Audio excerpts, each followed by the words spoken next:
scene at a time. All the way up to the stage, please. A big hand for Lyric Haworth.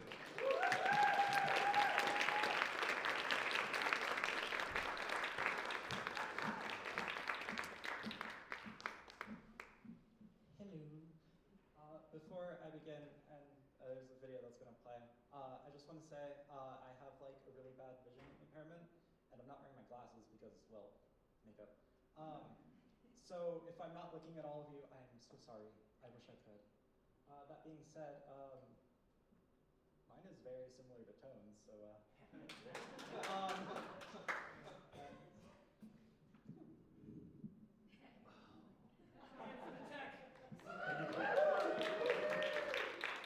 oh my god, it's like tall now. Okay, that being said, I think I'm good to go.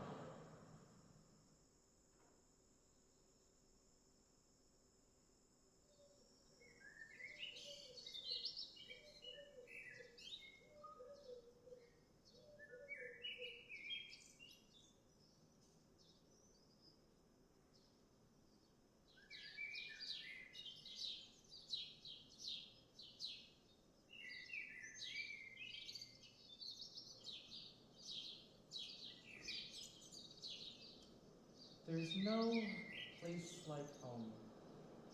You are born where the earth does not hide. The land is a wide, unblinking eye. Wheat bends like congregation in the wind. The sky is so large it feels personal, like it has chosen you specifically to witness how small you are. There are no mountains to lean against, no forest to disappear into, just horizon, just weather, just the sound of grain breathing at night. You come into the world there, in a place where storms roll in like uninvited prophets and the sunset brews purple and gold across everything you love. But you are raised elsewhere. You grow up where the earth does hide, where it rises up in jagged blue walls and splits the sky into pieces. The air is thinner, the mornings taste like pine and cold stone. You learn the language of altitude, how lungs stretch, how snow swallows sound, how mountains keep secrets.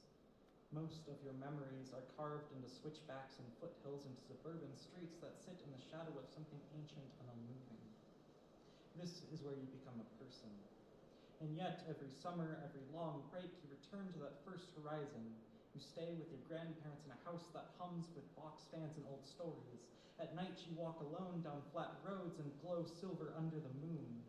Crickets pulse like heartbeat in the ditches. The air is thick and alive. You can smell soil, metal, rain that hasn't happened yet. You walk and think about who you are becoming. In the mountains you feel sharpened, sculpted by pressure, defined by ascent. Out here on the plains you feel dissolved. You feel ancient. You feel like you could kneel down and press your ear to the ground and hear something older than language calling your name. These are the only two places you have ever lived. One made you, one birthed you.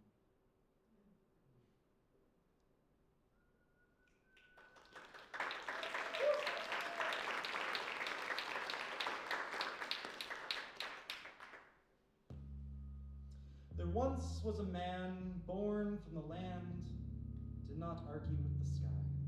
A small town, a grain elevator like a cathedral, fields stretched in straight lines, telephone poles marching west without question. He grew up believing the horizon was a promise, that if he drove long enough, he would reach the seam where blue meets earth and tear it open. He married young, worked somewhere with fluorescent lights, learned the geography of routine. Highway in the morning, highway at dusk, the same radio station dissolving into static right outside the county lines.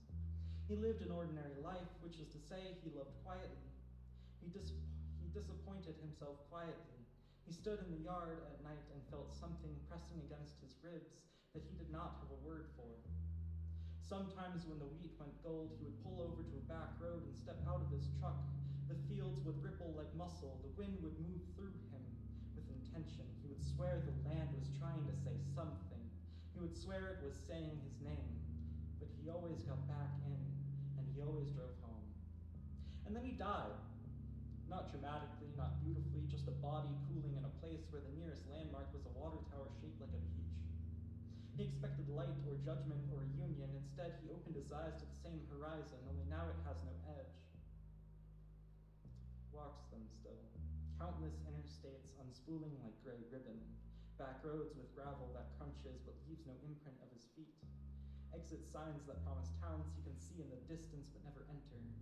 He sees people, families at gas stations, teenagers laughing in pickup beds, a woman smoking outside a motel room under a flickering neon sign.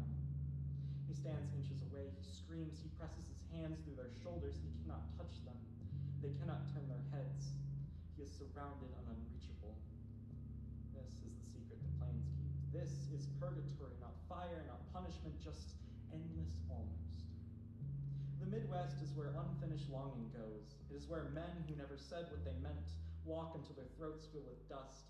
It is where regret flattens into landscapes. The wind is not wind, it is a breath. It is every apology never spoken, moving in currents across soy and corn. The tall grass does not rustle. It whispers, the silos hum with the low choir of the unresolved. At night, the highways glow faintly, veins beneath the skin of the earth. Headlights streak past him like comets. Each car carries someone on their way to somewhere else. He follows them. He always follows. Every gust of wind is a ghost brushing his cheek. Every abandoned farmhouse is a ribcage. Every barbed wire fence a line between what happened and what never did. He wanders for years that do not feel like years. And then you are driving, windows down, summer night pouring in, your tires humming against the same asphalt he once knew by heart. You pass fields silvered by moonlight, water towers rising like quiet moons. You feel it too, the pressure in the chest, the myth humming older than soil.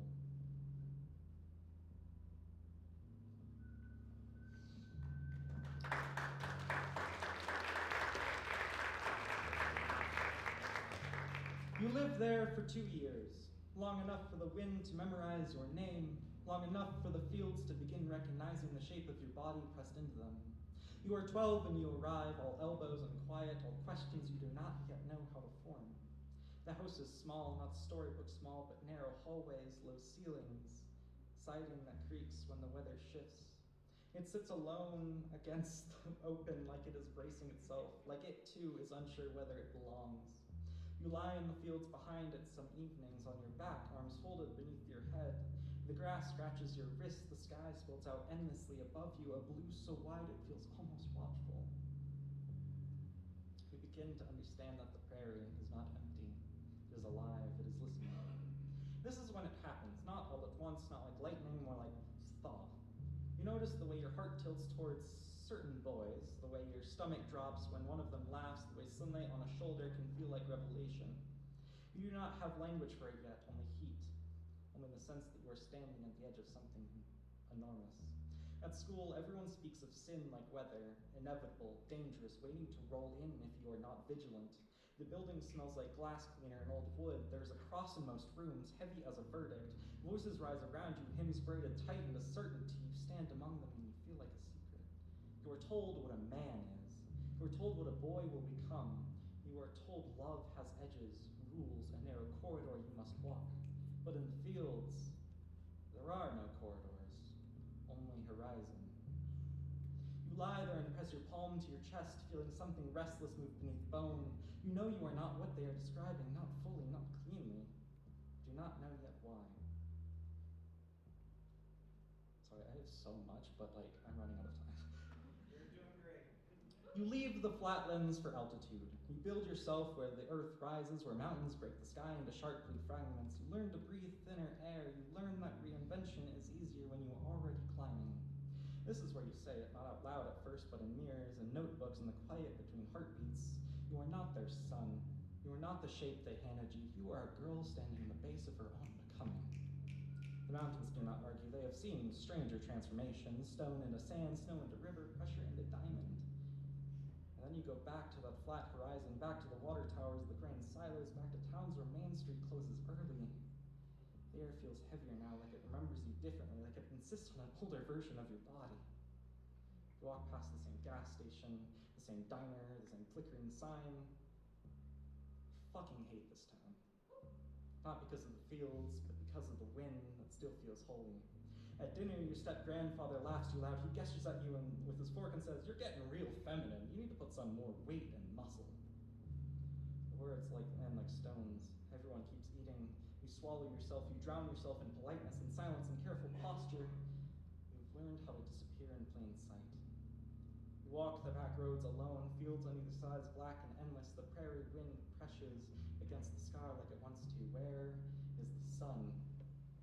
You think about your grandmother, her hands soft and weathered, the way she says your name carefully now, like she's holding something fragile she does not fully understand.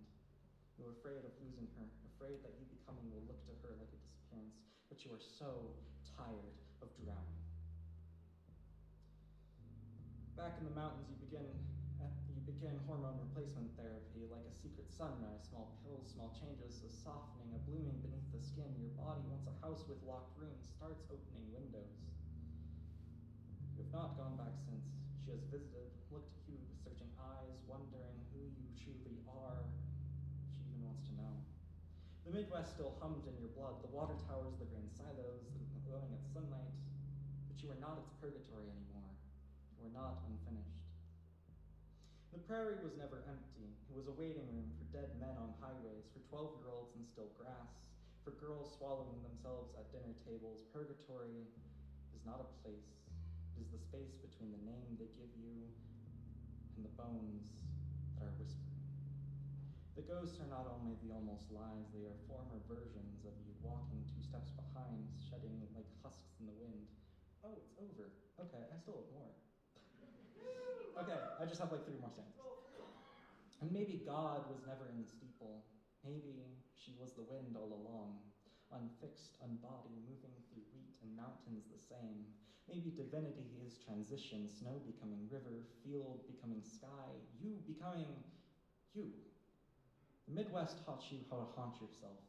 The mountains taught you how to ascend, and somewhere between horizon and altitude you realize you were never trapped. You were just transforming. Thank you to all the ghosts who have brought me here.